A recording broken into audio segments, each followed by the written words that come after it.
Beware, I live.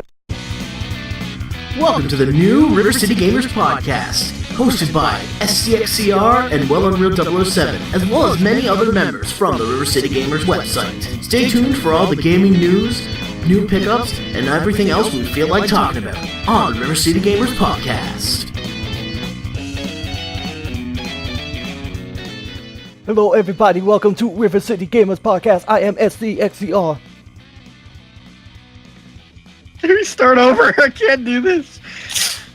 No, we only do one take here. That is reality. This is life. Timing is everything, my friend. We observe it. Okay.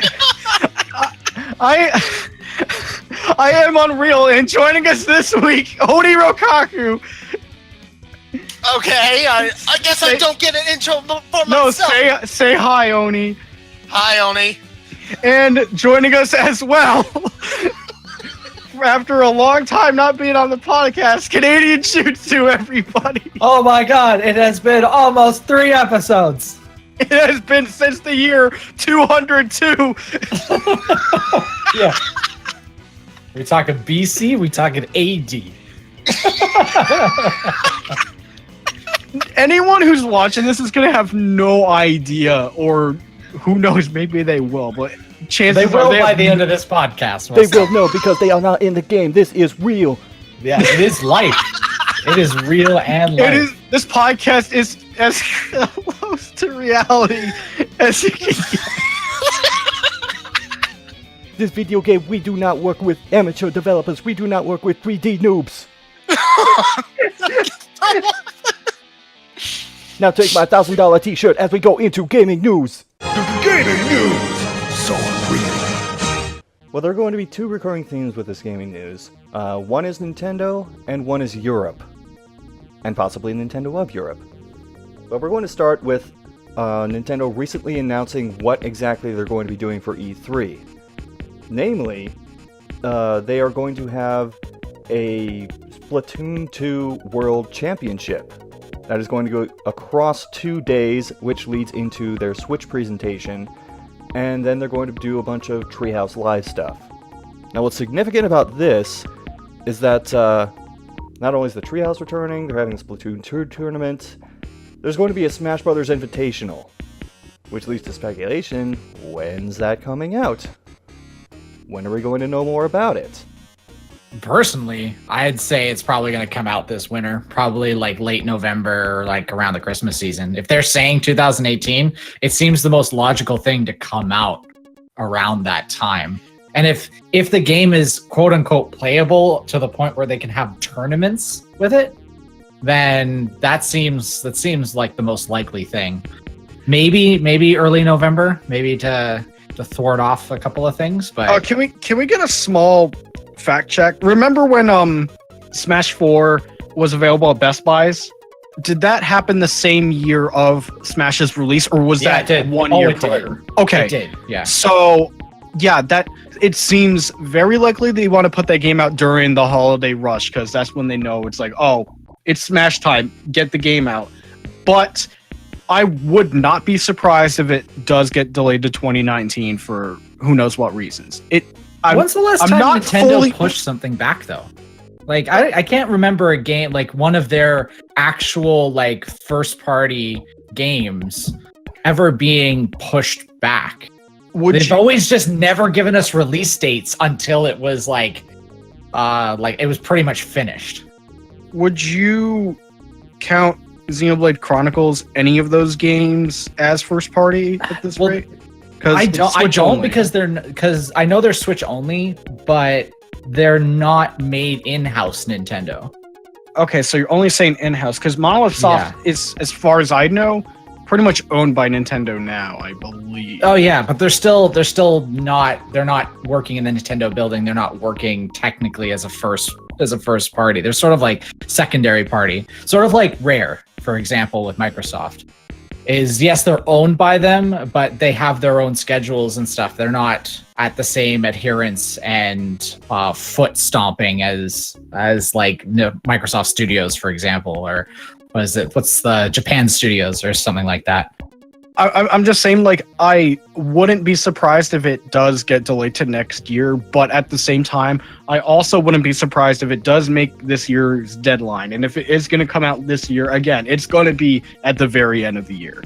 That's making me think they're reusing the Wii U engine, but it's still going to be a brand new game. Yeah, well, instead of building from the ground up like they've done with the other ones. So, like, there's less work there.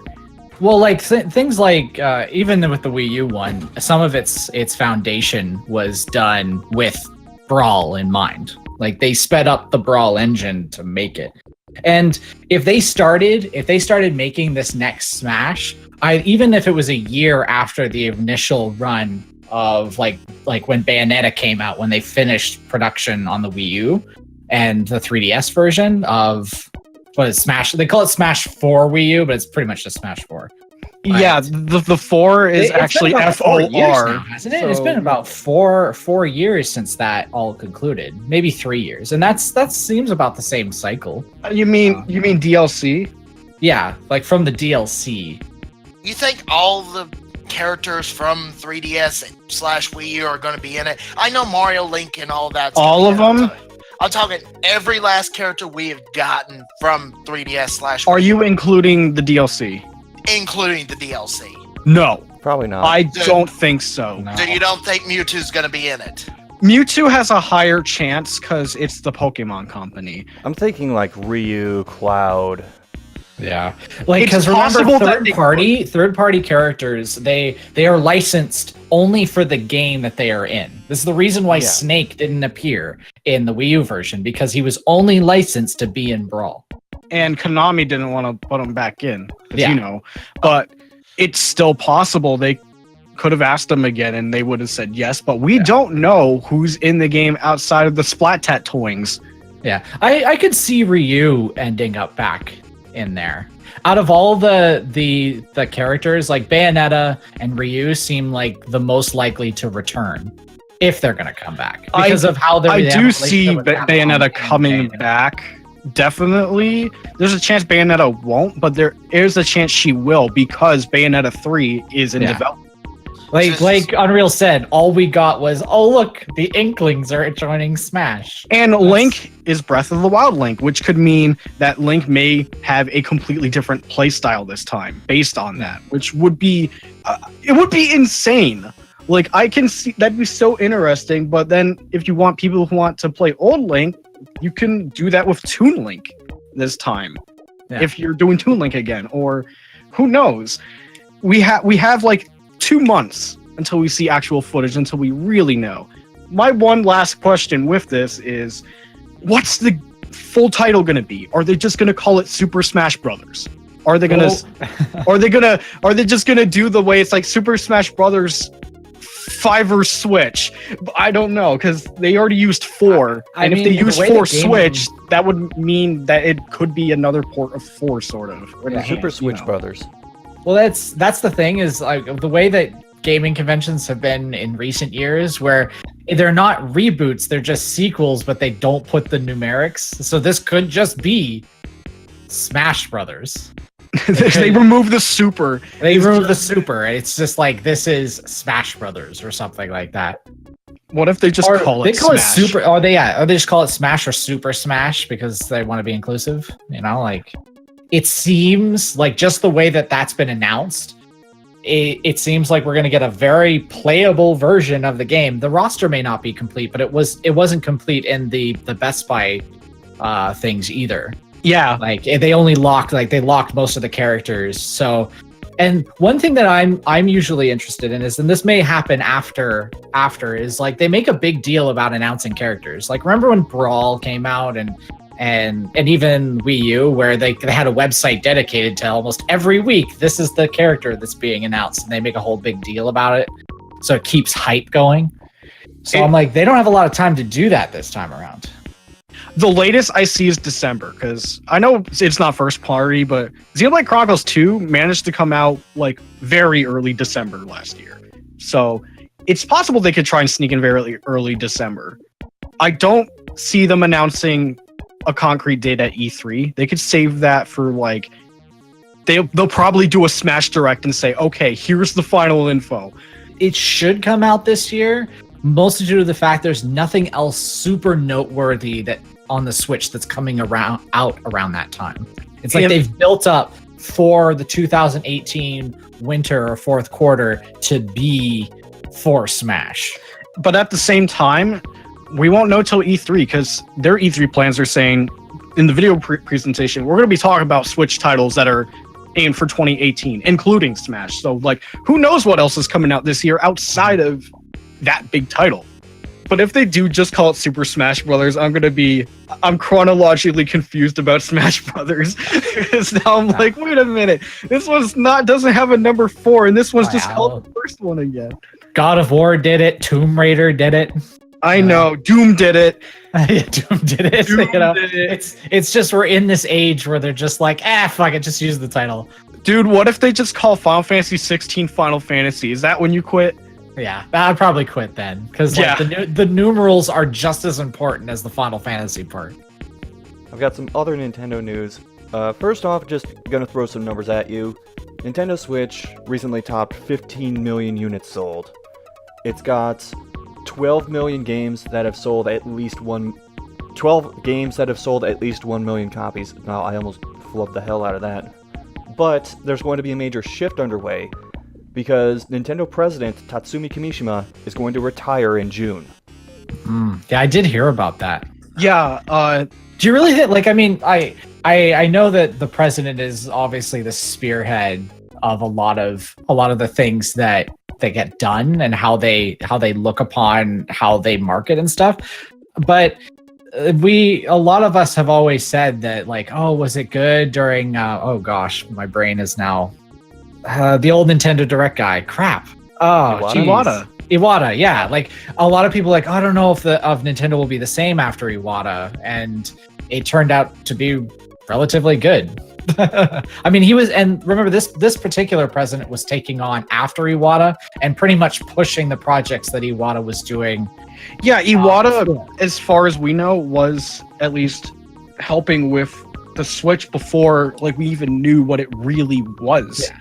So he was continuing his legacy. So having that, and that legacy has sort of run its course. I think now Nintendo is saying, all right, now we get a new face, a new management that is looking towards the future, not something that is sort of in the back of, like, or at least looking to the past to push towards the future. Not saying that it isn't a good thing to do, but at the same time, they do need to innovate even in this gaming sphere.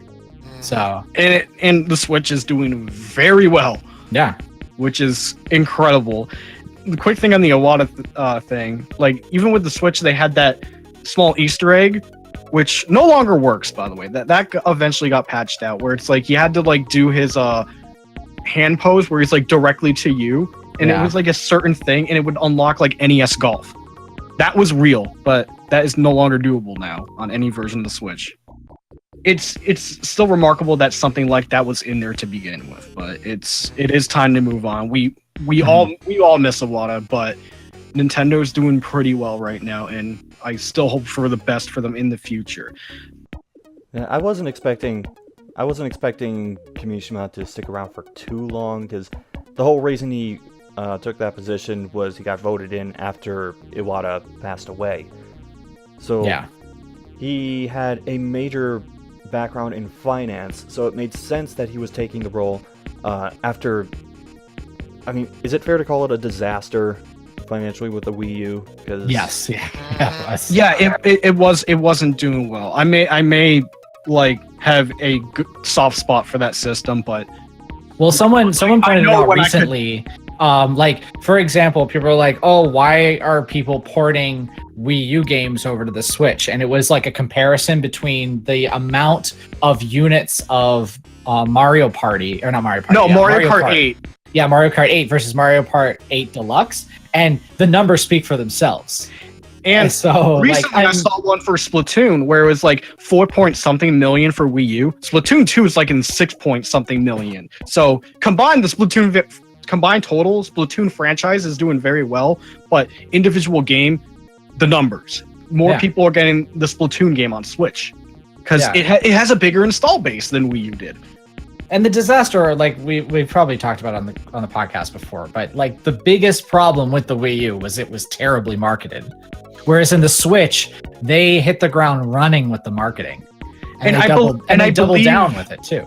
And I believe Reggie did mention that, like, the big thing they wanted to change with Switch was communication, and they nailed that. Mm-hmm. It's pretty clear, like, they knew what they did wrong and adjusted accordingly. And that's a sign of a good company. Exactly. Like, they're not just like saying, no, it's the children who are wrong or something, but Am I that out of touch? No, it is clearly the children who are wrong. Yeah. One last thing, you mentioned like the whole directs stuff, and it's nothing to do with like the new president that's stepping up, but Koizumi is like headlining the directs now, and he's doing a good job. I think like getting Koizumi to like headline those is like probably the best decision they had in the wake of Iwata. Well, speaking of the new president, the person who's taking over for Kimishima is Shuntaro Furukawa, who is 46 years old. So he is 22 years younger than Kimishima. Although, just for reference, when Satoru Iwata took over as president, he was 42 years old. So pretty comparable on that front. Yeah. Furukawa, he was a director with the Pokemon Company. He's been a general manager, director, managing executive officer. He's held several roles in Nintendo and in the Pokemon Company, so they should be in good hands. Well, we'll have to actually see it or like see how that goes, but yeah. Well, like I'm glad that they're choosing people they're in that good mid-range. Like they're not picking like an old fogey to run the company. They're picking someone that's seasoned, that has experience, but it's not they're still in what I would consider the more recent gaming sphere, that they grew up like us, for example. They grew up with these games in their teens and stuff like that. So they understand the evolution of games.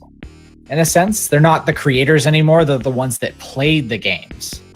So it's a different shift in many different ways. But at the same time, it isn't just like, oh, whoever is senior is getting put, because Sony suffered from that problem for a really long time. It was just about seniority. It's just like, all right, when the president goes, then the next person in line would go. They wouldn't hold votes. They wouldn't hold anything. They wouldn't look at people's credentials and see what would be good for the company. They would just always put the next person in line that was of seniority in the company. Well, it's funny you mentioned the grew up playing games aspect, because a few things about this guy. One, he grew up playing Famicom games, and now he's working with Miyamoto, so there's probably a little fanboy inside of him that's going crazy right now. Two, he was involved in the marketing for the Nintendo Switch. He joined Nintendo's global marketing department in 2016. He's fluent in English, and his favorite game right now is Golf Story. I want him running Nintendo. That sounds like he's got a good head on his shoulders. Golf Story is really awesome. I have to agree. And now I've got a couple of legal stories just to end on. Actually, no, I'll save that one for last. So, how do you say "stop, you violated the law" in Norwegian? Stop, you have violated the law. No! No. That's not Norwegian. Well, the Norwegian Consumer Council is calling out the following people for either the refund policy or not being able to cancel pre-orders made through their shops. Valve, Sony, Nintendo, and EA. You know, I haven't really purchased pre-orders of digital copies on my PlayStation before, so I never really noticed. Is that only in Norway, or is it just all across the board? Like, if I went and pre-ordered, I don't know, fucking Detroit Become Human, would it not let me refund it? I guess it doesn't. This really varies on who you're talking about. Like, the not being able to cancel pre-orders thing is something some people reported through Nintendo's eShop. Whereas the refund thing, this has to do with a conflict in EU customer policy, because they have a law stating that people should be allowed to withdraw from or refund purchases over a 14-day period after getting the thing that they bought, which is it's partially in line with what Valve does for their Steam store, but also not because of the 2-hour limits. Yeah. No, I understand where you're coming from, Scott. It's odd. Like, it's not like you said. It's like Valve has its 30 days, but if you play over 2 hours, then you're done. Like, well, you can't return it. Or it's 14. All right. Well, but yeah, no, having 14 days and then you can just return the whole thing. That seems a little much. I don't know if that is like, it's not illegal. I think there's a little conflict here as like general goods versus video games in particular. Well, it's a digital thing, right? Like, even with most material goods, like excluding food and stuff like that, because you can't return stuff like that, well, at least in our country. But if you open it, that's it. But how do you, like, this is, I don't know, like, maybe if you pre-ordered it and purchased it but never actually installed it, like, how do you police that? Because a digital copy is technically already open, because as soon as it comes out, then it's yours. You immediately have access to it. Whereas I could say that, just say you purchased like a pre-order and you paid the whole price for it in the pre-order, and you have 14 days to cancel the pre-order and get your money back before the game comes out. But after the game comes out, I think you're kind of up shit creek without a paddle, to be perfectly honest. Like, I mean, that's a personal feeling. I don't know how a government would see something like that. But yeah, no, the more things we digitize, the more difficult it is to like pinpoint what's brand new and what's old, or what violates certain like product and reselling and stuff like that. Like, maybe if you got half of your money back, like sort of like a trade-in type of deal, it wouldn't be so bad. Oh, but, GameStop law. Yeah. Wait, no, you said half. That's not GameStop. No. That's No. Oh, God of War just came out, $5. Why? You know, why 5? You're selling it for $69.99 on the shelf used over there. Well, we have too many copies. He has 1 copy. I worked in a game store. I know how this shit works. I can't really complain about it. I have 2, so yeah. I've worked for GameStop, okay, so I know. Well, we're going to jump from Norway to Belgium. Just a hop and a skip and a jump. A hop, a skip, and a loot box away. Oh God, here we go. Because Belgium's Gaming Commission declared loot boxes illegal. They are actually not the first country to do this. I believe the Netherlands also did it. For example, does that mean something like in Overwatch they can't have loot boxes, or are we talking like things where it's got like a pay to win type system? Because Overwatch, as much as people want the skins, they don't provide anything in the game. You still play, the character still plays the same, except maybe has a different voice line or something like that. Same thing with things like League of Legends and Hero of the Storm and Dota and stuff. I'm thinking because of Star Wars Battlefront 2 still. I know, but I'm just saying, like, how do they define loot box in this case? The funny thing is, Battlefront 2 is actually kind of dodging this because they took out the loot boxes recently. But the way they seem to be defining loot boxes is not necessarily that they're in the game, but that you pay real money for them. And I know you made the Overwatch argument how it's just cosmetic, but that doesn't stop skins for like Counter-Strike Global Offensive going for ridiculous amounts of money. So there is still some kind of value attached to those, real world value, and that's where you start getting into legal troubles. Yeah, the weird thing with the Counter-Strike stuff. Apples and oranges, though. I do want to sort of fight back against that a little bit, because in Overwatch, for example, they don't have an online trading auction system. This is the same crap that Blizzard went through back with Diablo 3. Remember how they had 2 auction shops? They had one where you could sell drops that you got or transmutes that you made in an in-game currency gold auction shop, or you could sell them for real money. And then Blizzard realized that that was a really stupid idea because of all the controversy that surrounded it. And then they closed both auction houses. Now it's back to the old way that Diablo 2 did its loot system, is find your own shit. But this is like, when it comes to CSGO, it's not really the same in the traditional sense. Like, yes, you still gain these cosmetics, and they're just cosmetics in the loot boxes in CSGO, but you can also sell them. You can't sell your Overwatch skins. I want duplicates, they give you coins. I want to say something about the Counter-Strike thing. The big thing with that is that you do get money for it, but I might need to be corrected on this. I'm just trying to remember this. I did hear this on a podcast I was catching up on, believe it or not, like maybe a few days or weeks ago. But like the whole thing is, the money you get, you can't take it out of your Steam wallet. That's the thing. So like, that's why Valve wasn't really doing anything about it, because like you get real money, but it's stuck to your Steam wallet and you can't take it out into the real world. So it's like you just have your Steam credit. But again, you're still getting money, but it's stuck there. There's other like scummy shit you can obviously do. But even then, it's sort of like, it's just like digital currency and other things. Like, it's still real money. Like, you could use your Steam wallet to buy games and other things, right? Yes. Which you would be using it on that platform anyway. It's sort of like when you go to the store and you trade in your games, and it's like, here's $5, but it's on your account. You can only spend it here. They don't give you cash anymore. Yeah, exactly. It's an interesting thing, because it goes back to the point I made earlier. How do we define some of this stuff in the digital age when there isn't like an actual physical thing in which we are able to like properly? We can't lock it away. We can't like raid someone's house to take their computer because they could be reselling something that they own. What happens if you've been doing that for a really long time and now it's banned? Are you still held accountable? Or like, I don't know. It's very interesting to see how that, and then obviously the games themselves would have to evolve, which is good.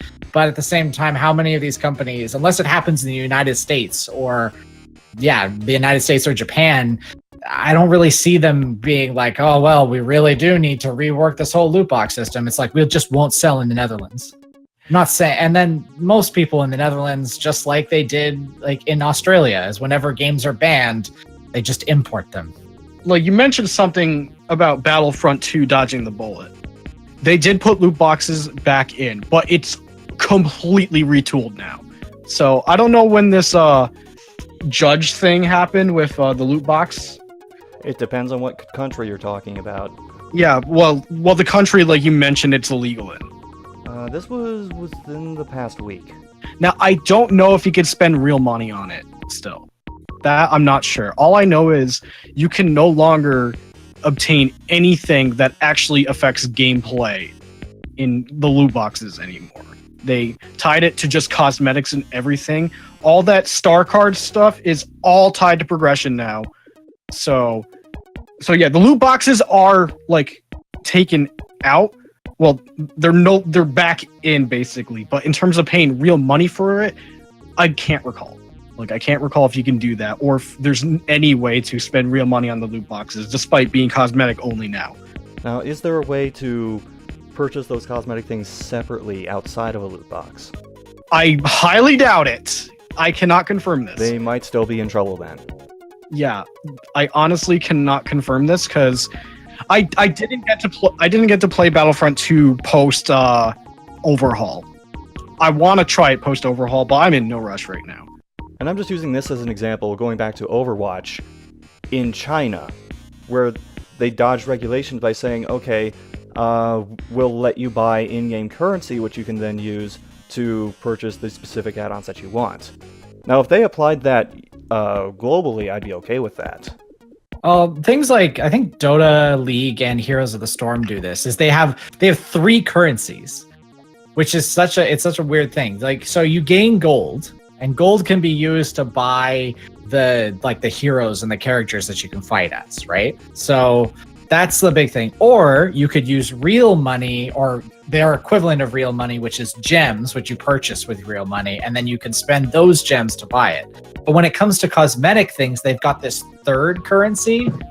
They call them shards and heroes, where it's like, all right, now you use the shards to buy the skins, but you can't use gold to buy the skins. You have to use shards. And you only can gain shards randomly from loot crates and by getting duplicates of things that you already have. It gets very complicated, and then we're getting into territories where it's like every game has 5 different currencies. Until we have like a proper case is taken to court and these laws are actually enforced, where we either somebody fights back against the bylaws or whatever type of law they're putting in place for this, or they catch a number of people and file lawsuits against them, it's really hard to judge how this law will affect this type of thing. Like, I think the biggest thing is some of these games can't be on shelves now, so they can't distribute them in a store. But what about digital things? Like free-to-play games is another big thing, because you don't pay any money to play free-to-play games, but some of them have transactions in them that either use loot crates or they use currencies that buy loot crates. Well, the thing is, some of those games also disclose odds for getting things from those loot crates, which titles like FIFA, Overwatch, Counter-Strike don't do. Or at least the last I checked, they didn't do it. No. Unless you're in China, because then they're dodging regulations and they do disclose odds, but the drop rates can be different there. Man, it's a very complicated issue to think about. There's like so many extra questions that I want to know. Yeah. All I know is it's proving the old adage that video games will not self-enforce until they absolutely have to. And speaking of enforcement, what do you do when your workplace is shit? But I make your workplace shit by suing you, David Cage. Oh dear. Because Quantic Dream is suing French media outlets for negative press. Of course they are. So there was a joint story between 3 French publications, Canard PC, Mediapart, and Le Monde, about the crappy work conditions at Quantic Dream. And David Cage says, we're suing their journalists. But he's only suing... Here's the weird part. He's suing a journalist who published a piece in Mediapart and Canard, although Canard has said they aren't being sued. They said they got threatening letters from Quantic Dream, but they haven't gotten any lawsuits. I don't... Well, no, I Sounds made like the bad scared. lawsuit. Oh, jeez. Well, I mean, I guess because we're in an age now where this type of stuff, like free speech, is getting assaulted on many different fronts all across the world for different reasons. It's sort of, you could say maybe some sort of weird marketing ploy, in a sense, is they're trying to stir up controversy just to sort of get like their name and all this type of stuff out there. Because like time and time again, we think, oh, bad publicity can't be good for video games. Well, it doesn't seem to be the case in a lot of circumstances. Like just think of how bad Ride to Hell Retribution is. But so many people have bought it. So they relished in the idea that the game was bad. They created it in a sense in a bubble and wanted people to talk about it. I'm gonna look up the sales data as you're talking. Go on. Yeah, it's such an interesting thing. Like I'm not saying that they made a profit. I don't know if they made a profit or not, but it would have just, if it hadn't gotten all the controversy and everything surrounding it, I don't think anybody really would have batted an eye. Oh, like the reason why I know about it is like people like Pro Jared and Angry Joe. Like the only reason why I ever thought to look at the game was because I saw them losing their shit over it. Yeah, there's always about the silent observer idea where we can just watch something, it's like Hindenburg. You watch it explode and it's horrifying, but at the same time you can't turn away. Yeah. So bright. Yeah, and you're just like, all right, and then it stays in your subconscious. Like same thing with Sonic 06. Like the reason why it's stayed around for so long and why it's gained such infamy is because it stayed within the public circle. where people do seek out to play Sonic 06 still. Because they want to see how bad this Sonic game is. Would I be counted in terms of me seeking out 2 Human because copies were getting destroyed because Silicon Knights were idiots against Epic Games? Oh yeah, because you want to keep a piece of gaming history that is not good. and well, I could actually play the game with Blondie because there's co-op. Like 2 Human was a game I was just always like curious about. I know it's not great, but I'm curious about it. I spent $3 on it, so I'm like, hi, welcome to $5 gaming, but that's not what it's gonna be. So I have some sales data. Oh boy, what we got? Global combined sales for consoles, so PS3 and 360, just under 100,000. That's actually not bad for that a game with that amount of infamy. Yeah, but for the amount of time spent developing it? Well, that's the thing, is like, did they make their money back, or did they spend even? Okay, well then there you go. That's good. that provides me with the feeling of, thank God journalism isn't just about negativity now. Like, it a little bit pushes through that boundary, where they're just like, no, they affected their sales by making a bad game, and a bad game being reported on affected its sales. Journalism is winning. And I said console sales. I can't tell you the PC sales because I was primarily going for Steam, and it got pulled from Steam years ago. We probably couldn't pay the licensing fee to put it on there. Unless quality control at Valve is that good, because it clearly it can't be because like, of all the great video games that are on that platform. Well, you know what? Great video games actually offers us a good segue into now playing. So, what have you guys been playing lately? Please don't mention any bad games because I want that segue to work. You know what? Oni, you haven't been here on the podcast the longest, so why don't you go first? I should choke you, Scott. I should. Because this is your fault. Because of you, I'm playing Mutant Football League. Well, that's a good thing. I should kill you because you're making me play something fun. That sounds about right. Pretty much. But yeah, I played it the same day he was streaming it, and it was like, not like, as soon as I got onto his stream, it was like, oh, I need to buy this game immediately. And then you accidentally rejoined Discord while playing it in the background, and we were confused. I'm like, yo, can you know it's back in? Like, what's he yelling at in the background? Is something on TV?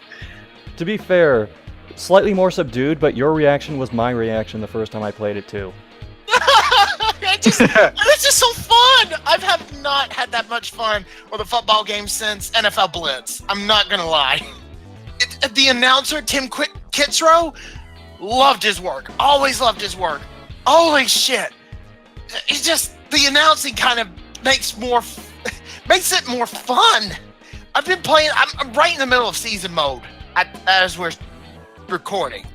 The prisoners were not on the field. That's the ref, you idiot. Oh my god. And I'm actually on an undefeated streak with the Carolina Panzers, so holy shit. So how many of your players are dead? Oh good lord, too many. And I've had to use resurrection like It's strategy. There's strategy to it. oh god. Shotgun. The shotgun, chainsaw. How's the shotgun? You need to grade the shotgun. How is it? Oh, when you're using it, I don't know the button to use it. I just press buttons. There's a menu that shows you how to control and how to use all of the different dirty plays. But on a PS4 controller, it's the circle button. So B button most likely on Xbox One. Got it. I think so. I'll take a look when I get back into it later today. But the chainsaw, holy shit. Berserk mode, ginormous mode. You bribe the ref. It's good for you. Kill the ref.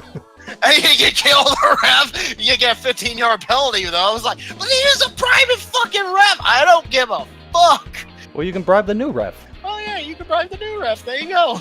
But it's just, oh my god, if I can get the arcade room back up and running, I would so review this game. And there are like different environmental hazards depending on which stadium you're playing in. Oh, yeah. Like some have lava pits, some have spikes, some have landmines. Ringworms. Oh yeah, the worms. I've gotten it down to a pattern where whenever I'm kicking off, I know exactly where to hit it and how hard to hit it to get the opposing kick returner to step on a landmine and die. Oh, I need to learn how to do that.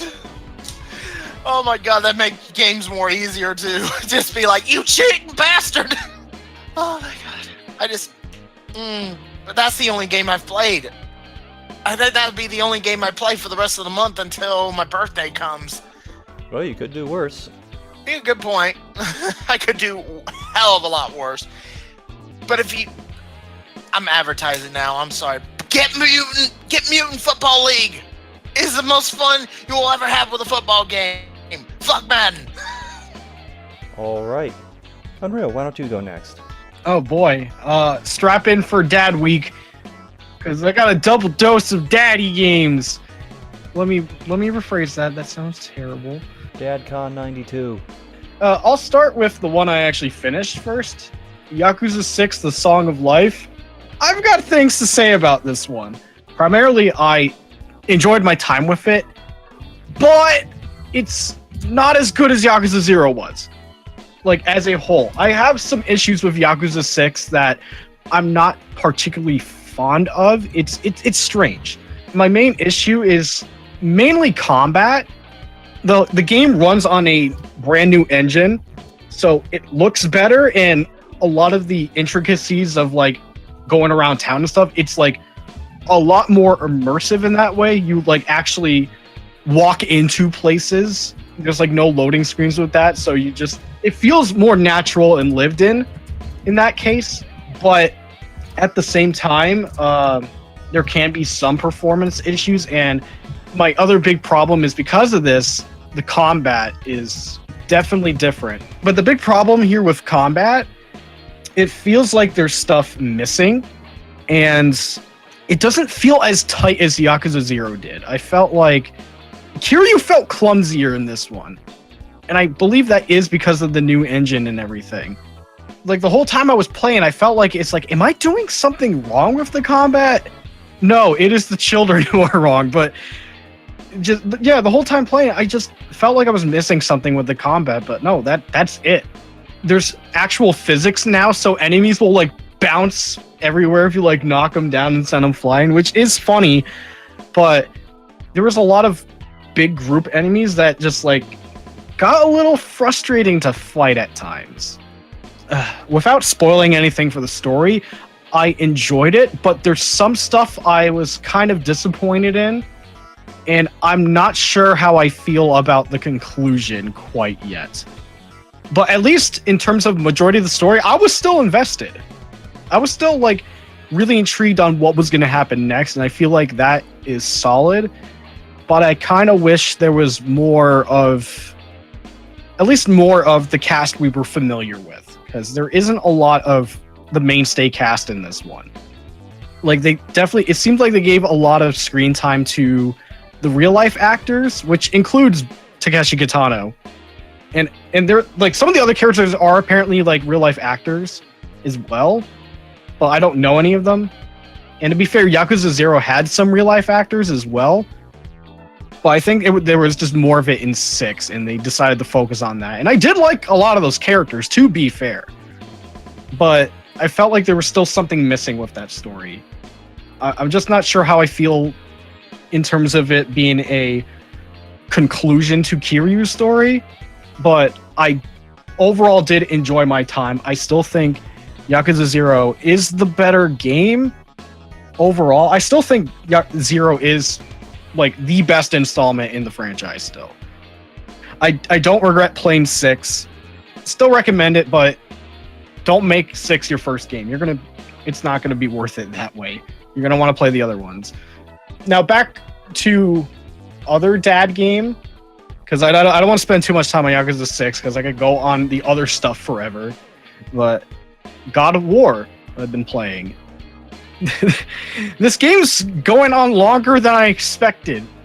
I still don't think I'm anywhere near finished with the game. This is also my first God of War game playing. Really enjoying this one.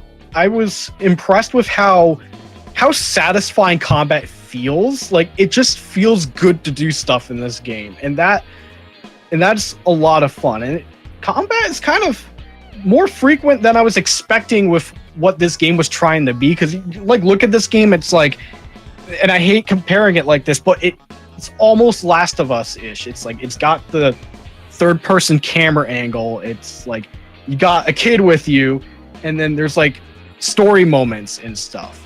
But with God of War, it seems like you're getting into action pretty frequently, at least. So there's still something there. There's still combat to dig your teeth into. One thing that I kind of liked when I was watching it was the fact that everything is seamless. It doesn't seem like there's a lot of loading screens, like, at all in the game. There's only loading when you start the game or if you die. Yeah. Everything else has been kind of amazing. Yeah, that's amazing though. You really think about it. There was one moment, one moment in the game where it stopped, like everything froze, and there was something the logo, the God of War logo was in the bottom right, saying like this shit still had to load. That was only one time though. The other time something happened, my game crashed. I was like, pick up this item in the lake, and the game crashes, and my heart sank because I wasn't sure if the autosave was like there, because you can manual save in this. So I'm like, did I lose everything just because my game crashed? And I'm like, oh, thank God, no. Whew. All right, they're smart about it. So that was Yeah, it's almost like every time you like do something, like you change a skill or anything like that, it seems to be really good with the autosave. It doesn't seem like it ever puts you way, way far back. Oh yeah, like when I loaded my autosave after that crash, it was just like maybe 15 seconds before the crash. So that there's that. I don't know how I'm feeling about the story right now because I don't think I'm far enough. I'm enjoying my journey. The game is kind of funny at points, which I almost wasn't expecting. I like that there is some sort of levity to that. It's not 100% serious. Like it's a serious game, but then you just get like moments like that where it's just like, okay, let's ease the tension a bit. Here's some dwarves like dropping F-bombs and shit. So I'm like, okay, all right, fine, I'll take that. I know there's a character that you get later on in the game that adds a lot of levity to both Kratos and Artemis. I don't want to spoil anything, but I'll tell you right now. I know someone that does. I'll tell you right now. I'm at that point. I'm definitely at that point. I know you're talking about. I am definitely at that point, and you are correct. Yeah. And well, boy, yes, yeah. Clap hands together, push them down, boy. I already joked off podcast about the Boy of War drinking game where it take a shot every time Kratos goes boy, and I'm like, yeah, you're gone. Only true Olympian gods can actually survive. Now, call me stupid or uncultured, but I don't know too much about Norse mythology. So I don't very much either. So like, I can't predict who, like, what exactly is what. It's like I know who Thor is, and I know what the name Odin is, but I don't know who Odin is really. It's like dad. I know the name. Yeah, it's his dad. Like Odin is he's pretty much the Zeus of Norse mythology. Like if you really wanted to compare him to somebody. Well, yeah, I mean, because like in the old God of Wars, like Zeus is the dude, where in this one it's like Odin's the dude that they're talking about. I do want to mention something I was not expecting: gameplay structure. I don't consider this spoilers because like this is gameplay structure. I was not expecting this to slowly become a Metroidvania, like at all. Like that caught me off guard. It's like it opens up into sort of open world-ish. Yeah, it's semi-open world. That's how I would describe it. Yeah, but progression like is also Metroidvania because you can't access areas until you get something to be able to. That there's elements of Metroidvania in there as well, and that I'm just like, what the fuck? It's like, there's no way God of War was like this. This is throwing me off. No, yeah, and you never returned to old areas in God of War. God of War used to be very linear. Well, yeah, like square chamber to square chamber, but rarely did you ever go back to said square chamber afterwards. I would compare that to Bayonetta structure in terms of progression. I don't want to say Devil May Cry, because Devil May Cry you do revisit areas, but it's still linear. They've got Bayonetta is like a straight shot through new stuff.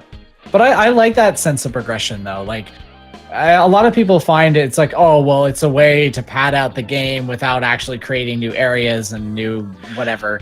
But like I think it's really cool because you see that progression, and it seems that there's a lot of dialogue between Kratos and Atreus, or boy in this case. And your son every boy. time you go back somewhere, they have a conversation about what they did there, or how their thoughts changed about the area, or what they did because of something that happened later on. I do want to say I feel like they took some pages from Uncharted 4. I can't remember if this was also a trick done in Last of Us, but I think in Uncharted it was more obvious because there were certain parts of Uncharted 4 where it's sort of open world just for like the level and you're traveling, but like the characters would talk, but if something happens, the character would be like, hold up, wait later for that shit. And then when that's all done, you'll be back to driving. It's like, okay, where was I? That's in this game. Like, I know 4 and Lost Legacy, by extension, did do that. And it definitely seems like God of War took from that in terms of character conversations that can be interrupted if you're doing something. And then you go back to traveling, and then it's like, they naturally try to make it sound like, hey, we were in the middle of something. Like, what were you saying? Oh, right. Let me explain. And then you go off and say, like, actually, never mind. We'll talk about it later. But I'm enjoying God of War. I'm glad I'm enjoying it. I mean, nice. Like, part of me, I hate saying this, part of me was skeptical with all the 10s going around, but I'm like, it's possible that it can be. It's like, I don't deny that it could possibly be an extremely good game, and right now, it is a very good game. And you mentioned padding earlier. I only counteract that because, like, there was a point, and this is my fault, by the way, that I felt like it was padding, but it was on me because I'm doing side stuff instead of going to the story. So I'm just like, I'm making that choice to go explore and find stuff. Well, so see, like, that's actually padding by extension is on me because I'm like, you know what? I want to see a lot of stuff before I go on, and that ended up making me stay up till 5 a.m. when I'm like, I should have stopped it 2-3 hours ago. See, I consider that good padding because it makes you think that it's part of the main game. The thing is, because of the waypoints, I know it's not part of the main story because, like, the main story is that way, but nothing's stopping me from looking here. Yeah, and that's what I'm saying is that's a good indication where you're like, I'm so interested in what's going on in the story that by not following the main path and still going down a long other path, it still is engaging as the main story. That's good design right there. Yeah, and you are rewarded with like extra actual areas to look for. Like I found like 4 language ciphers, and I was able to open a new world that you don't have to go to, and it's basically like challenge rooms. Is that Niflheim? I think it's Niflheim. Yeah, Yeah. I think there's another one you can get, but Niflheim was the one I found so far, and I did at least 2 of the 6 things because I'm like, I'll come back here later because this is a lot, and I don't want to do this next part right now. I'd rather wait till I get better. But yeah, that's for the most part God of War. I didn't want to spend. I probably spent a lot more time on that than I did Yakuza 6, and I didn't intend to. But I was more. I feel like talking about God of War was more interesting because I don't have a background with the franchise. Whereas Yakuza 6, I got into the game with 5 and caught up on everything leading to 6 over like the past 2 to 3 years for that. So there was at least that connection there, so I didn't really need to do much. And excluding the obvious Monster Hunter World check-in, which we're still playing, that's it. That's pretty much it. And CJ. Alrighty. So the biggest game that I've played to completion recently was FarCry 5. I picked it up when it came out since last we had spoken, and that was really fun.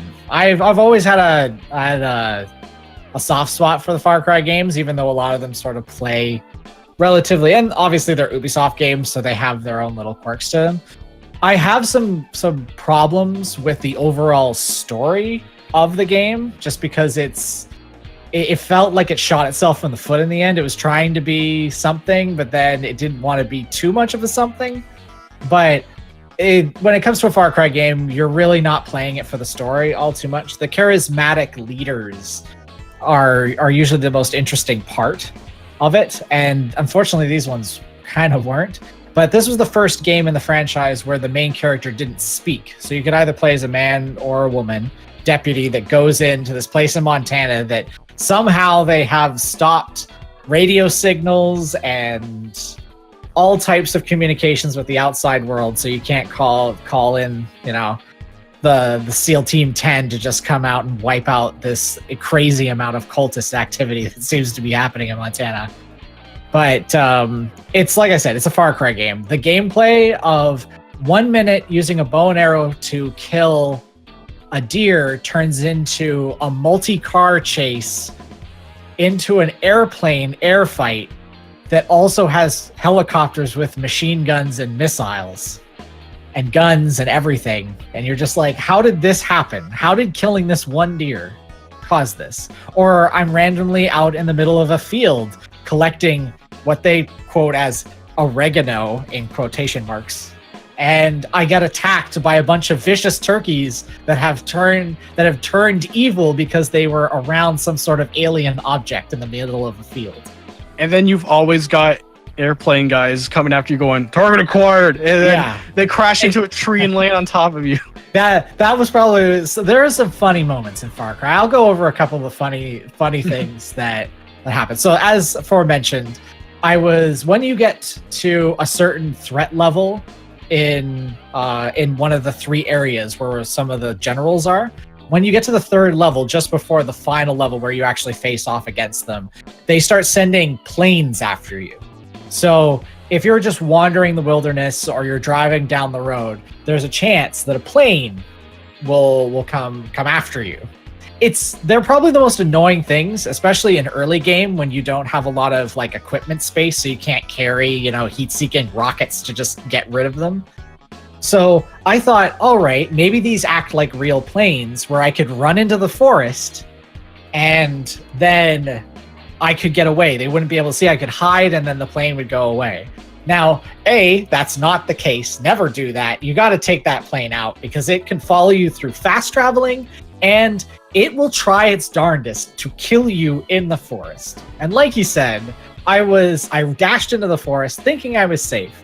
And I started hearing the plane diving into these target acquired, firing, and you hear the firing and then obviously the bullets, and I'm running and I hear this loud crashing, slamming noise as if the plane is going into the trees and hitting all of them. And then I turn around and there the thing explodes in front of me and then collides with my character and it sends me into the river and I die. So these guys, not only are they trying to kill you, they will find any way. Kamikaze is the right way in the cults when it comes to Peggies. The next one was watching, I know this is a random thing that happened while I can't remember. I think it was in John's area. And there's a bunch of farmland there. And not only like I said, I got attacked by turkeys, but I wandered into a field and you have to herd these cows. One of the missions is to herd cows for the testicle festival. Long story. You're trying to get, they call it testy festy if you're so inclined to understand where we're coming from. And you have to herd these cows into this one thing. So as I was herding a bunch of cows, a bull came up. And it started humping one of the cows. And I was like, wow, okay, we're going for attention to realism here in this one moment. And then 2 grizzly bears out of nowhere in the middle of a field show up and start murdering every cow. I failed the mission. And then I was perpetually stuck in a save loop because these bears would come out of nowhere. And grizzly bears, if you don't know, they take more bullets than any creature I think could ever take bullets. Apart from wolverines. Wolverines are probably the thing that takes the most bullets in this game. But regardless, I didn't even know Wolverines were in Montana. Are they? Does anybody know? I'm Canadian, so I don't know. But yeah, there's some really weird stuff in Far Cry, and it seems that all the DLC is going to center around like, all right, we're going to Mars. All right, we're going to like a tropical island and killing a bunch of Viet Cong or something. So they go really crazy with this game. The only thing that I don't particularly like is the weapon wheel. The weapon wheel was the only thing that I constantly had problems with, where trying to equip weapons was like holding down 3 buttons to select new types of grenades, or get some of that sweet oregano from your inventory. A lot of the side content was really, really good. The alien abduction content was pretty interesting. Just all the crazy conspiracy type theories. The one thing that's new to this one, and I don't know if it was in previous ones, or at least in the mainstay ones, is you can have companions.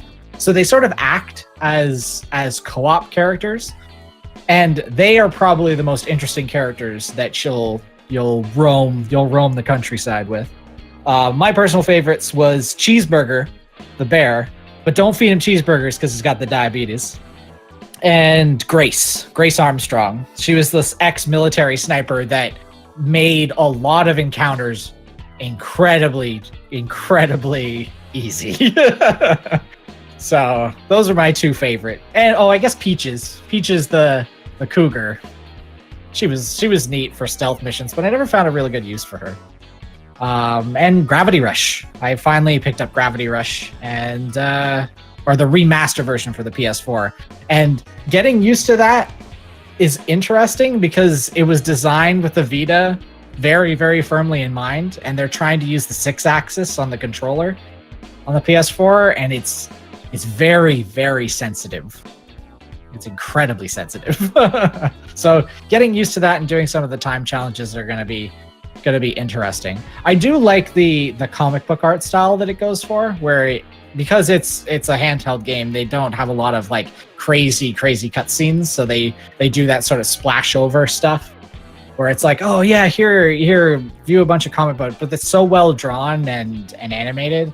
At the same time, I feel like that decision was done because it was on the Vita. They probably couldn't even try to do that. But they kept the decision in Gravity Rush too, so it's like, yeah, may as well be consistent with that. Yeah, and I think that's good. I think if they keep that type of stuff up.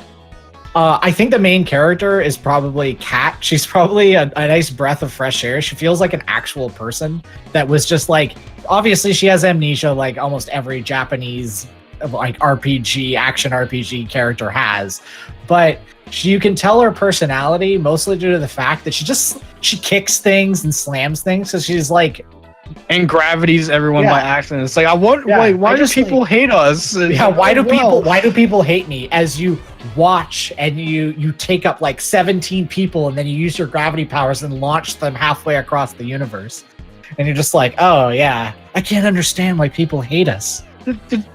I thought they love it. Well, some of them, the kids like it, but they're kids. They're going for a ride, and I think the dog liked it too. One of the dogs was pretty happy about it. Good boy or girl. I don't know the dog. But yeah, no, the main character's breath fresh air. I just love the idea that, it's like, oh yeah, go over there and deposit these dark crystals, and she just like goes over to it, puts them in, and then slams it shut and kicks it a couple of times. She's just like full of anger for some strange reason, but not that like, I don't know, maybe it's like a tsundere type of anger, if we're going to use anime terms, because it's a Japanese game. It's made by Japan Studios.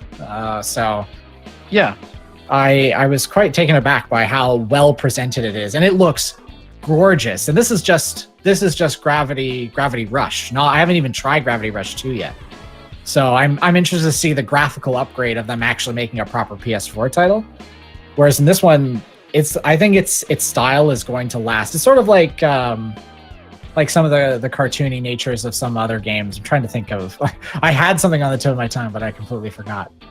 But yeah, no, I'm quite enjoying it. You're basically saying it'll hold up. You look at it, it holds up. The graphics will hold up, and if you haven't played Gravity Rush, this is a good time because I think it's like 50% off because it's Golden Week on PlayStation Network right now. So, and that goes until like mid-May, I think. So yeah, pick it up for like $5.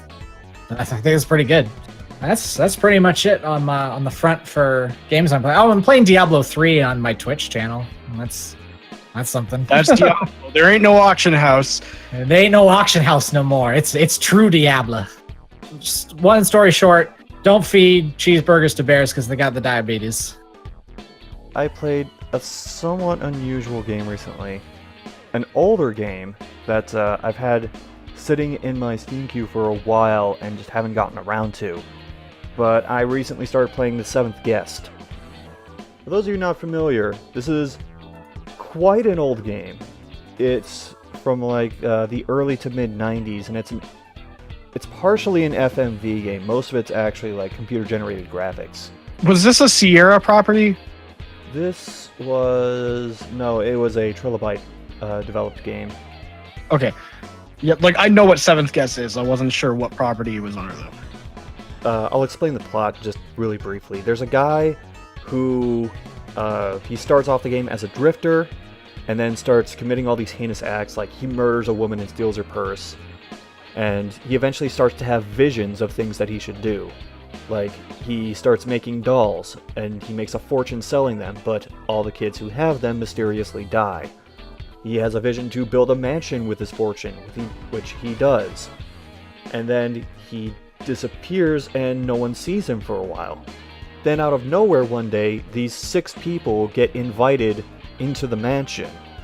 But there's this kid that breaks into the mansion on a dare, so he is the quote-unquote 7th guest, the uninvited guest. And Stoff, who is the guy who built the mansion, his name is Henry Stoff, he tells these guests, bring this boy to me and I will reward you with whatever you want. And some of the guests want to do that, some of them want to help the boy escape, because once you're inside the mansion, you can't get out. And you play the role of a person who regains consciousness inside the mansion a long time after all the events of this story take place. And you go through the mansion, solve puzzles, and see this story play out through a series of ghostly flashbacks. And there was one thing that really annoyed me about older FMV games, which was primarily the puzzles. Like, I use Ripper in particular for this example, but so many of them are unnecessarily cryptic. They're the kind of things where you have to have like a couple notebooks on hand to write out, okay, here are the hints, and then you have to use the other notebook to like decrypt all of the hints. And then that's still not enough, you still gotta figure out how it works in the context of the puzzle. Seventh Guest isn't really like that, because primarily the puzzles in Seventh Guest are logic puzzles. Like, one of the first puzzles you see in the game is a cake on a table that's cut up into slices. And there are some that have no decorations, some that have decoration 1, and some have decoration 2. And you have to pick them 3 at a time, so that you have one with no decorations, decoration 1, and decoration 2, and then they leave. And they all have to be adjacent to each other. There's another puzzle where you have this really small chessboard with nothing but bishops on it. And you have to figure out how to move all the bishops from one side of the table to the other without any of them running into each other. There are a bunch of puzzles like that. Also, something that really helps in this game, aside from being able to save anywhere, which is actually a little awkward because the menu interface is all it's all done with a Ouija board.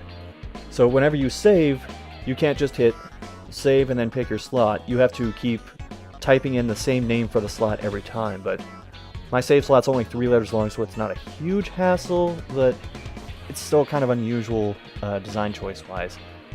Another thing that helps with Seventh Guest is you have a map, and the map specifically outlines where you have and haven't gone, and the places where you've either solved all the puzzles or seen all the various interactions you can get.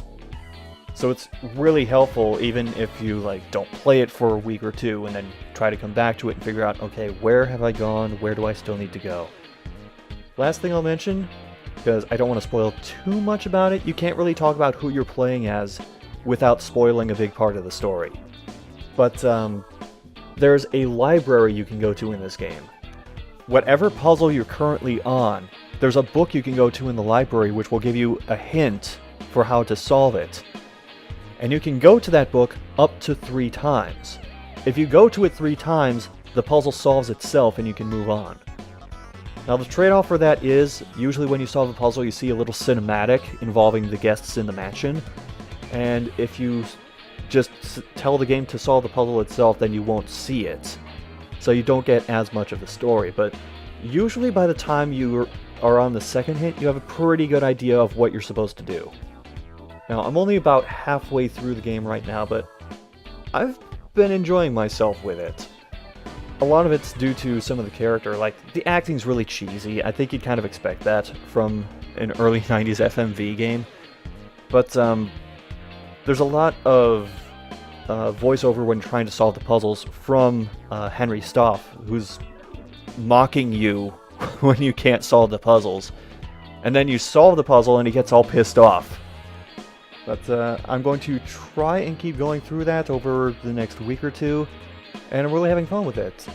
This is part of a bundle I got a long time ago, which had Seventh Guest, the Tex Murphy games. I can't remember if 11th Hour was still in it. That's from the same people who did Seventh Guest. In fact, I think there are technically 3 games considered part of the Seventh Guest quote-unquote series. But yeah, I'm enjoying myself with it so far. And that is it for me. Which means we can now go into viewer questions, of which we have none. Oh, not this time? Oh, damn. Well, if you want me to include comments. Do they have somewhat questiony things, or maybe their opinions, and we can see if we agree or something like that? Well, one thing is, we mentioned A Way Out on the last podcast. Down Phoenix clarified how that works. The free player downloads the demo, and they can link up with anyone who owns a physical or digital copy. Okay, so if you're linking up with the other player, you can only play what the demo allows? I don't know. Yeah, see, I guess we could call that a correction, because, we weren't entirely sure. It's just something, at least in my case, I heard about, and I'm like, that sounds cool, but I didn't have the full info there. There was some truth to it. At least there was, a download, but it being a demo, I don't know. Also, didn't that game sell, 1 million copies? It did. Fuck the Oscars. Yeah, Josef Fares is probably, pretty happy right now. He may have sounded cocky, but he's pretty happy. He promised a co-op game like no other. EA, they fucked up, but they let him make game. They fuck up sometimes. Oh my god. And we have one more comment from Zero Master. Uh-oh. Hold on, I need to step up and walk away from the mic a moment to properly encapsulate what he's saying. Oh god. Get the crossover done! Is that all Zero said about getting the crossover done? Yeah, that was it. We'll talk about it later when we get to what's new. Now, if anyone has a question they want to ask us for the podcast, you can ask it in the YouTube comments of this upload. You can ask it on the site's version. You can ask it on Facebook, facebook.com/RiverCityGamers, or you could ask us on... Twitter? Is it Twitter? No, it's the other podcast Twitter. hosting site, which I still don't know the name of. Well, the name of it is... Shout Engine. And they have a comment section. For now, though, we go into what's new. So what games are you looking forward to? What videos are you working on? Are you doing anything? CJ. Actually, my review is finished, but I'm waiting on a commission. And once I have that commission, then I'm uploading it. It'll come out at the beginning of June. I'm still saying you won because Because it's done? No. Yes. It has to be uploaded, but But like, yeah, we just that's the biggest thing that's coming down the pipeline. Is my review is finished. It's just I'm waiting on a visual commission to finish off the process of that. And then I'm working on it's not video game related, but it's still related to me, is Inuyasha of the Original Series episode 11. I'm finally back to editing that. So that's my next project after this one. And I'm recording a bunch of footage for tons of things. I've already got the next game that I want to take a look at. I don't mind saying it. I'm going to be looking at Trauma Team on the Wii. I really like the trauma games. So I was like, oh, I haven't played this particular one where it like each doctor is like a different type of doctor. Like one's like an ambulance worker, or one's like emergency clinic and all that type of stuff. So it's I got a couple of skits and other things that I want to talk about. I think it's going to be really, really, really fun. Just stick around. So Trauma Team's in the pipeline? Yes, I'm recording for it right now. Do you want to say what your finished review is, or are you keeping that secret? I'm going to keep that one a secret because technically, I may have actually mentioned it on the previous podcast when I was on last time. I'd have to check the tapes because I don't remember. If I did, I probably did, and it's not that big of a secret. It is Ruby Grim Eclipse for the PS4 and Xbox One and PC. It's an action brawler or the first game out of Rooster Teeth Games. So that isn't a Flash game, I guess, and they may have had Flash games. I'm not actually too sure. Yeah, so look forward to that. Like I said, probably beginning of June because that's when my commission artist said that she'd be able to get around to finishing. Those are the three big things coming out of me. I started a couple new Let's Plays, and obviously I have to plug the Hunter Based podcast that me and Zero Master are doing over on his channel. Don't know what we're talking about this week, but obviously just tune in to his review channel to watch that podcast. He'll probably beat me up if I didn't mention it. So that's pretty much all that's new with me. Do you have any games? Oh, right. Yes. Yeah. Games that I'm interested in. A trailer dropped just yesterday, I think, which was the official trailer for Shadow of the Tomb Raider. That got me pretty hyped. I'm interested in the third venture of the new Lara. I'm going to be picking up Detroit Become Human. I played the demo recently, and I think it recently came out on the PlayStation Network as well. I did play that demo. Mm-hmm. And I was like, you know what? I'm going to get sucked into this type of stuff just like I was sucked into Heavy Rain, even though it's arguably we could talk about Heavy Rain for a while and realize that it's not really that good. But regardless of that, that's pretty much my next game pickup. And after that, I'm looking forward to Spider-Man. The more I see of that new Spider-Man on the PS4 by Insomniac, yes, please. And I will be picking up, just so it goes into my review thing, I will be picking up BlazBlue Cross Tag Battle that also features the Ruby characters in it, because I am a fan of Ruby. Yeah, those are really the only big things and things that I'm really looking forward to. I guess E3, I'm looking forward to E3 to see where we go. And I've given up hope that Final Fantasy VII Remake will ever come out. So that we'll put that on the shelf with Kingdom Hearts people 3. So they can have it surpass the original. Yeah, I'll put that on the shelf with Kingdom Hearts 3 and the full version of Final Fantasy 15. And yeah, that's pretty much it. I'm not really excited for any DLCs or anything like that either. I probably will pick up the Persona 5 Dancing All Night, but not the Persona 3 one. Get it for the Naganuma mix. Mm-hmm. I mean, I bought the Persona 4 one because of the Juness song. But yeah, that's pretty much it for me. How about you go next, Unreal? Oh boy. Last podcast I talked about the Sea of Thieves video. It's still not out yet as of this Well, who knows when it will be out as of this podcast upload, because I don't know when this podcast is actually going to be up. But whenever it is, it'll probably be before or after, which my goal is still get it done before the end of April, which I don't have many days left. In the last podcast, I did say I want it out before April, but May is like the latest, and I don't know how that's going to go. I will say though, I'm just guesstimating based on what I know in my editing timeline. I want to say 75 to 80% done. I feel like the hardest parts of the editing, the most intensive stuff where I'm actually like, let's say like doing masking, like tweaking audio. Well, most of the audio, like voice recordings, and like getting the beginning and end stuff, whether it be text and animations and stuff, done. I consider that stuff the hard stuff. That is mostly done. I will obviously look it over and see if there's anything I do want to tweak last minute. And all that's really left is putting in footage that matches. And I don't want to call that hard. I don't even want to say that's easy. I'm at the tedious part of editing where it's like, put in the right clips.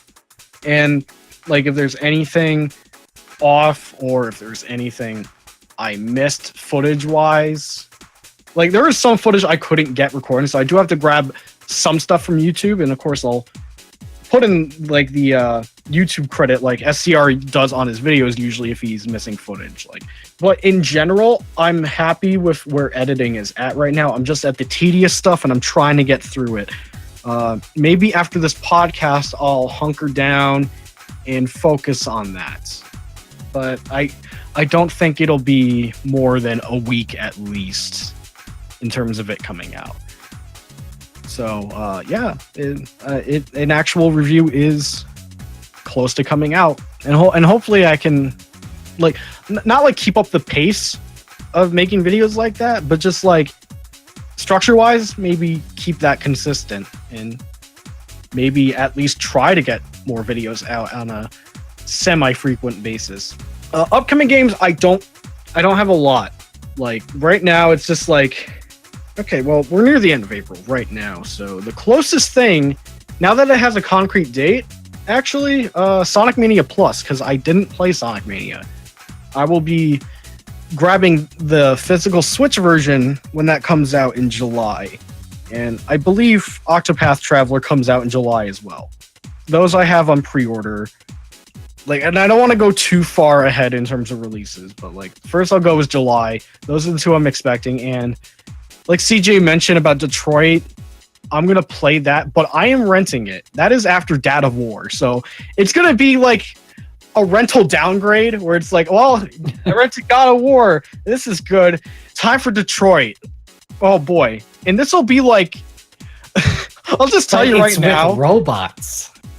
No, I guess. Like, because of when the game comes out, usually Gamefly, which is the rental service I use, which is US only. I wish Canada had it, but you know.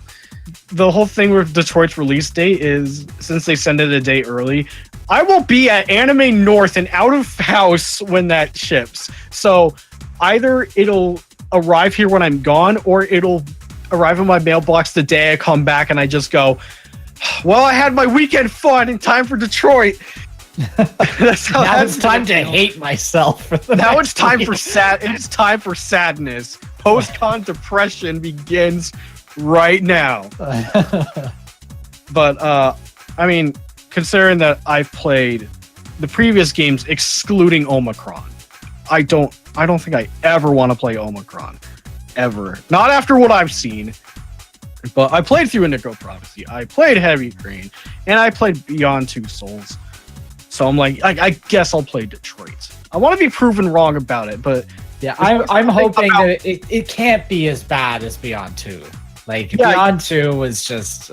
You mentioned earlier about, like, Heavy Rain's probably not as good as it was. And, like, yeah, I guess there is some truth to that. There was a period where, like, I cosplayed as Norman Jaden.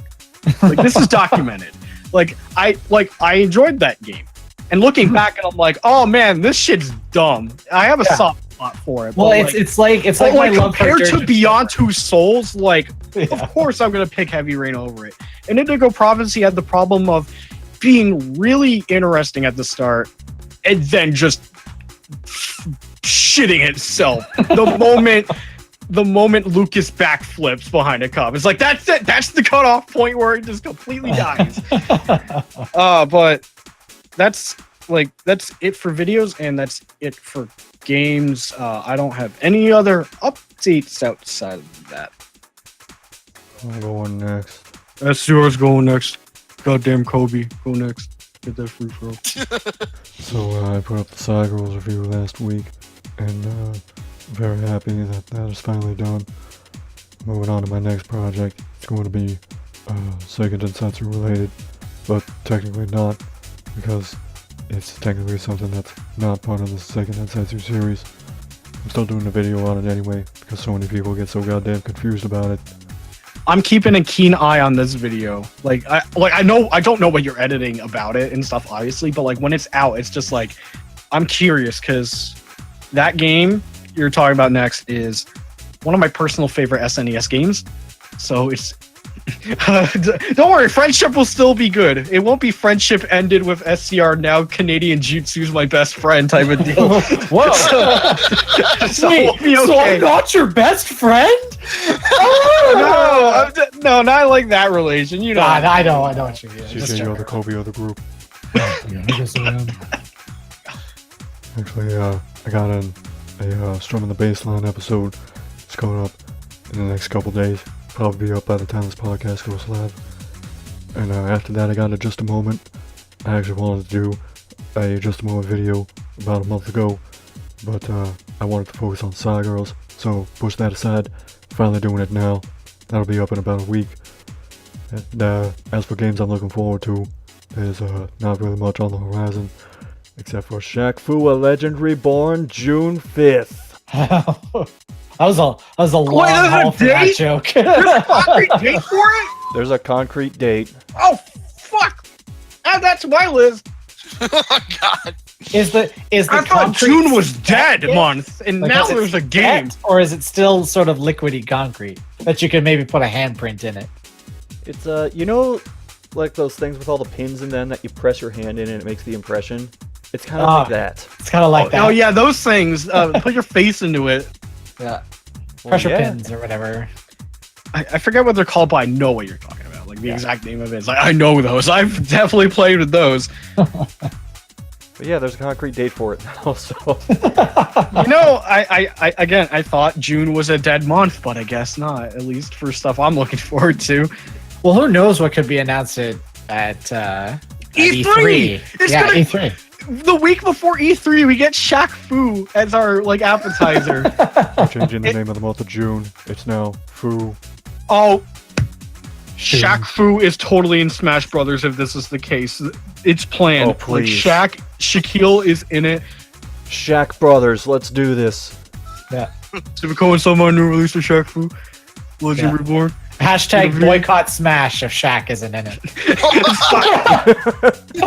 No, we just Shaq's in it. There's a trailer at E3 and followed up. You just have Sakurai go, "Never ask for anything from me ever again." that's all you get out of Smash. And then the He just invitation walks into the horizon. Yeah. And during the tournament, during E3, everyone picks Shaq instead of what they're good with. So it's like, can't see any of the other characters people want to see. New Link? Fuck that, Shaq. Stop making me sad. This could not happen. Hey, Goku is becoming a possible reality thanks to Funimation asking for it on Twitter.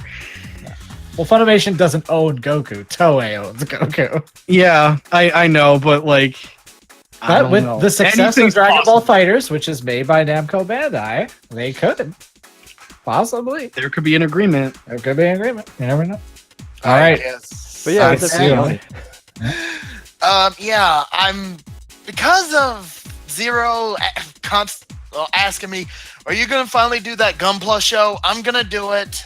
I'm just gonna need a little time now to do it, and now I got Sony Vegas, so Clap, clap. clap. Got it for $20. I'm a cheap ass. Humble Bundle, it's your best friend, trust me. But yeah, I'm going to do Gunpla time. And yes, I am borrowing the time from Zero, so there you go. Whatever. It's going to focus on... He doesn't own time. He doesn't observe it like we do. Of course. Stop. But anyway, I'm going to focus on at least the high grades that I got, a couple of master grades that I got, and the mega size RX-78-2 that's sitting right behind me, and it looks awesome. Anyway, I'm gonna focus on those. Any new gunplay? I will not be building them and record it at the same time. That's boring. Unless I speed it up. I might be Well, you could do something like time lapses. Like instead of it being sped up, it's just sort of like, all right, I'm gonna put the leg together, and then you follow the instructions, put it together, and then you show off the leg, and you show you putting together all the pieces. Because I make Gundam models as well, so I know how tedious that could be. But if you wanted to sort of show the construction method, or when something is giving you trouble, you could show it in the video or something like that. Just spitballing. Except for already built model kits, I might do that. WrestleMania retrospective, WrestleMania 34 will be coming in a couple of months because WrestleMania 34 is done. So look forward to that. Look forward to dick kicking. Dick kicking. I'm not kidding on that part either. Okay. I do not watch the wrestling scene, so. Well, there's a wrestler now whose gimmick is if you've ever seen the Onion movie, he's Cock Puncher. Exactly. Oh. Nakamura's new gimmick. And Royal Rumble retrospective of Rumble back. Thanks, MJ. It's coming back. Instead of doing Royal Rumble 89 next, I'm going to be doing Greatest Royal Rumble. Again, cock punching. Don't Titus it. I'm not going to. Oh, good Lord. If I Titus it, you might as well go ahead and pass the torch to me. That was already passed from Shopmaster. So I have that. And because of Mutant Football League, and I've been sitting here thinking about it while we're talking, I might do, since I got Vegas now, I might do the arcade room Mutant Football League at least. Might. Don't quote me on it. As for what I'm looking forward to, Street Fighter, its 20th anniversary is coming out. Day before my birthday. Mega Man X Legacy Collections 1 and 2 is coming out in July, right? Last I checked? I believe so, yes. That's what I thought. I'm looking forward to that as well. And hopefully it finally gives X a little more love. And maybe Mega Man X9, hopefully, maybe. It's like a kid in the candy store. You want this and you want that, but you ain't got enough money to get it, or there's no interest in it. B-side episodes are being scripted as we're speaking, because somehow that's become a little bit more of my bread and butter as I'm slowly getting out of modern wrestling. Slowly. The next one I do for that is, well, as soon as Backlash 2018 is over. Because they think it's a good idea to have 4-hour pay-per-views every month. Oh, God. I guess that's it, really. I mean, I can't think of nothing else. All right, well, that brings us to the end of the podcast. I am SCXCR. I am Unreal. I am the only one. Onirokaku. Guy. I'm a CanadianJutsu. And we are dropping the sickest mixtape of 2018. Get ready for the Kickstarter. Try not to laugh. It's impossible. You cannot escape the Bitcoin. Oh, no. Oh, no.